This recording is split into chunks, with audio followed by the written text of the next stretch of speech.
Hello everyone, this is Lolly. Welcome back to my channel. Please excuse my voice. It's going to be coming and going today. And it's pretty chilly down here, so I'm wearing my fleece and I'm all warm and cozy and I'm going to be crafting. Recently, I did a video showing how I had made this super chunky 2.5-inch spine traveler's notebook, passport size, to hold 4 PassBooks. And PassBooks are the craft that I created where we are creating miniature little so-called PassBooks, and we are trading stamps in there, which is the little artist trading card size pieces of art. Very cute, very fun, and very addicting. So I made this prototype, and I felt like I had too much margin here, so I revamped it, and now I'm ready to show you how to make these. So, first off, I have created this file. It is an SVG file. It's a cut file, digital cut file that has the little scallop here so that the elastic fits nice in that little groove right there. If you do not have a digital cutting machine, I am going to show you how to do this without, okay? So this is the one I have cut out, and the dimensions are 10 inches by 5.5. And that's to give you a 2.5-inch spine. So this is one done without the digital cutting file. I'm going to give you lots of links below, so make sure you check them out. One of them will be all about PassBooks, and one of them will be how to get your file like this, okay?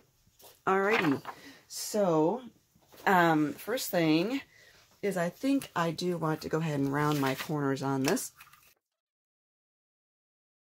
Now what I did was I made an extra one just on printer paper to show you what this looks like. This is the dimensions again, 10 by 5.5. So what I did, and what you're going to want to do on your paper, is to mark in 3 3/4 inches and 6 1/4, and that's where we are going to score these.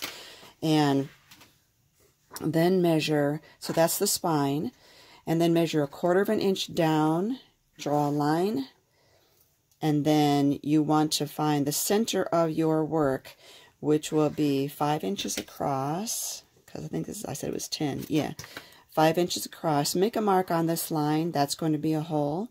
Make a little line here to show where the center is, and then make a little line here, a dot here. So these, a line and that. And then you'll want to find the halfway point here, which is 2 3/4. Yes, 2 3/4 across. That's the center hole. Now we need these two here. So from this dot out is 3/4 inch, mark it, 3/4 inch, mark it, and do the same here and here. This gives you your 3 dots, and that dot. And that's where we're going to punch holes. So you can lay this on your paper, on your cardstock, and you can clip it.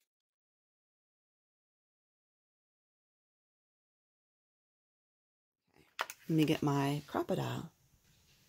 And I have this going to be set to the 1/8 inch because that's how thick of a circle I want. Make sure that's coming down, and I'm going to punch through both layers.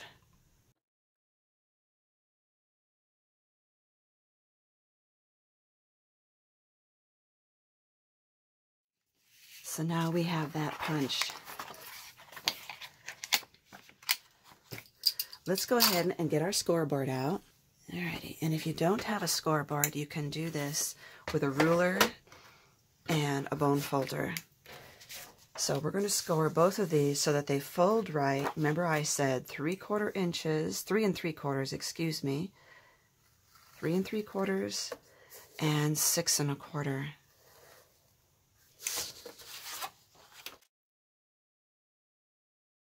Now I'm not going to actually fold these at the moment. What I'm going to do is I'm going to send them through my laminator.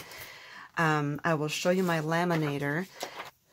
Now this is mine. It is the Royal Sovereign. I traded my Scotch one because that was a top load and I wanted a horizontal load. I'm going to push the power on and wait for my green light to come on, and while it's doing that, if you do not have a laminator, don't fret about it. You can always use self-adhesive laminating sheets on both sides, but I really advise you to use a good sturdy cardstock because you kind of need the strength in order to make this.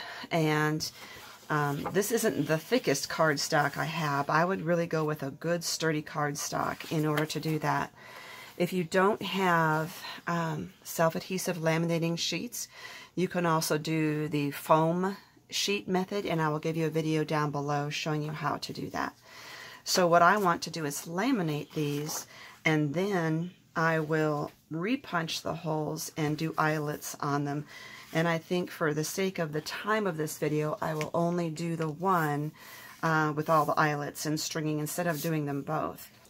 And I've got my Scotch laminating sheets. I'm opening it up. Please make sure your hands are clean. And this would be a good time if you don't want to waste laminating sheets. It would be a good time to put something else right here. If you don't have anything else to laminate, what you could do is to cut this off, which I think I'll do now. There.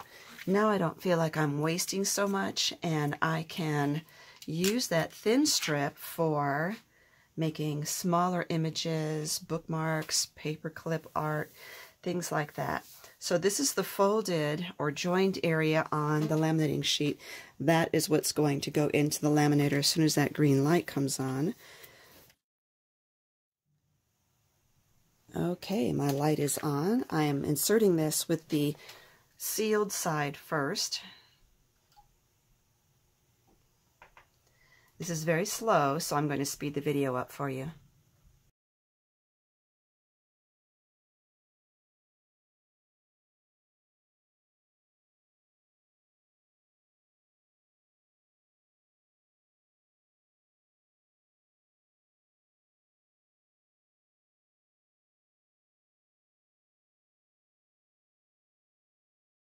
Now, the other thing I've done, and that I like to do on these, is I have a flat iron. I've got it turned on low. On these, I'm going to try and show you, using the glare here, there is the paper here, and then there's this air bubble, and then where it's sealed. If I take a hot iron, a flat iron, I can usually get rid of some of that air bubble there by running the very edge of the hot plate up against the very edge of the paper like that. And running it down there. I'm just making sure that's hot enough.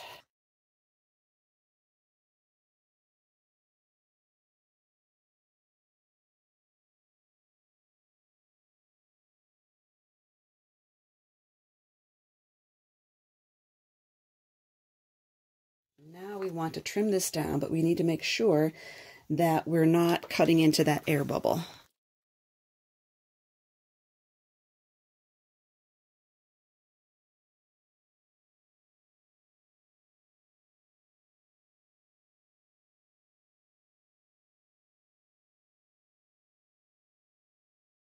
Okay, now we've got to punch these holes again, so I've got my hole punch on here on 1/8.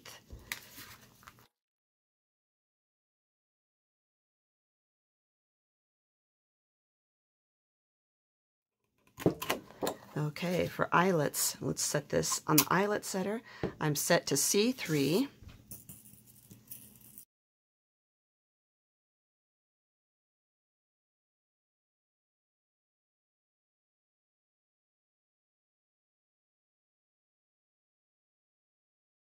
Now, what's the smart thing to do would be to go ahead and score this. Now, I can't do it exactly on 3 3/4 and 6 1/4 again because I have these borders. So I'm just going to line up my score line, my original score line with one of the marks here and go over that again. And same thing there. Okay, it's hard to score that once we get the elastics in it. Alrighty, now gently give that a crease. Now we need to string this.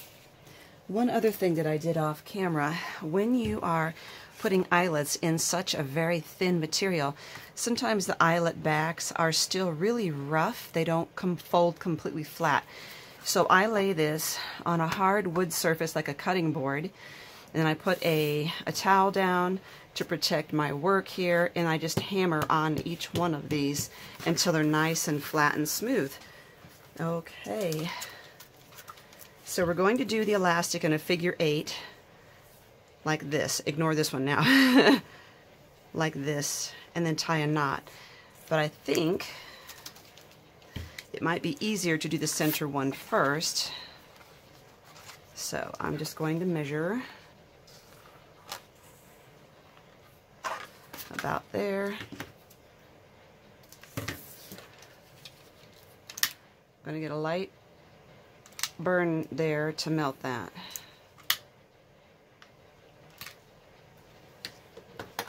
Okay, and I need my thread. So I have this button thread. I put it through in this direction. Now this one I'm going to find about the halfway point on my elastic, pull it part of the way through and remove the thread. I'm putting scissors in here so I don't pull the elastic all the way through. Then I'm going to tie a knot. Okay, now let's get the rest of this threaded. So I know I'm going to start here, figure 8.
Okay, so that is done. Now I'm going to crease these a little better.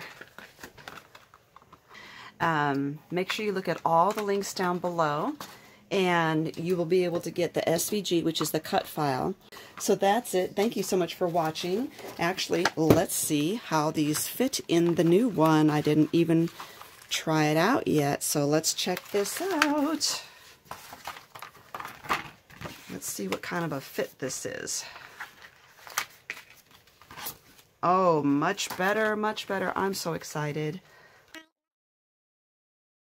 You've got 2 elastics in the middle, so you just grab one of them. Grab the other middle one. And let's get some Disney in here. And the last one. This passbook is not completed yet. Now, oh, I think that is so much better. It's got a little bit of border around it, but not excessive. This would be so darling sitting on the shelf with a label on it. Just adorable. Thank you so much for watching.